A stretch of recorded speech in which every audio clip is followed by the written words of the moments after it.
Hi hello everyone, welcome to my channel content Shankar.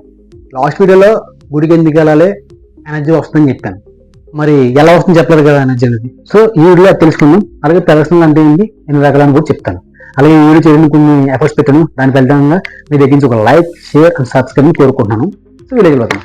ముందుగా భగవంతునికి చేసే ఉపచారాల్లో ప్రదక్షిణ కూడా ఒకటి, ఉపచారాలు రెండు.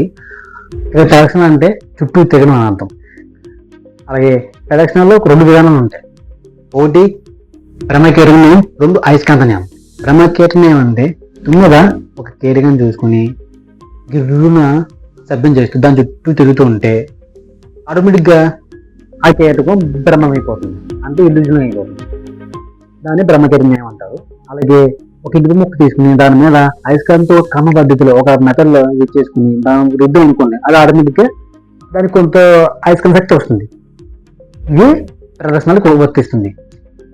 ఈ రకంగానే దేవుడు విగ్రహం అడుగున ఉన్న యంత్రానికి దాంట్లోని చిత్తమైన మంత్రాలకు ఉండే శక్తి ప్రదర్శన చేయడం వల్ల మనకు లభిస్తుంది.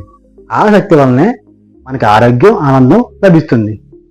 కానీ ఇప్పుడు డౌట్ ఉండొచ్చు, అది నిజంగా లభిస్తుందని మీకు డౌట్ రావచ్చు. వస్తుంది. ఎలాగంటే కరెక్ట్గా చేయాలి, అలా పద్ధతి చేయకూడదు. ఆ ప్రదర్శన చేయడంలో కొన్ని మిస్టేక్స్ ఉన్నాయి, కొన్ని కాదు రెండు మిస్టేక్స్. ఆ రెండు మిస్టేక్స్ మీకు చెప్తాను మీకు, ఓకేనా?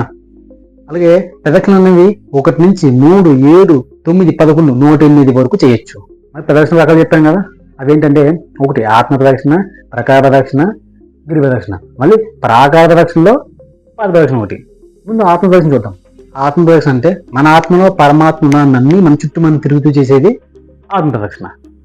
ఇంకా ప్రకార ప్రదక్షిణ అంటే మూల విగ్రహం చుట్టూ చేసేది ప్రకార ప్రదక్షిణ. పాద ప్రదక్షిణ అంటే పాదానికి పాదం ఆనిస్తూ అడుగులో అడుగు వేసుకుంటూ మూల విగ్రహం చుట్టూ తిరగడాన్ని పాద ప్రదక్షిణ అంటారు. అలాగే విగ్రహం చుట్టూ తిరుగుతూ చేసేదే గిరి ప్రదక్షిణ.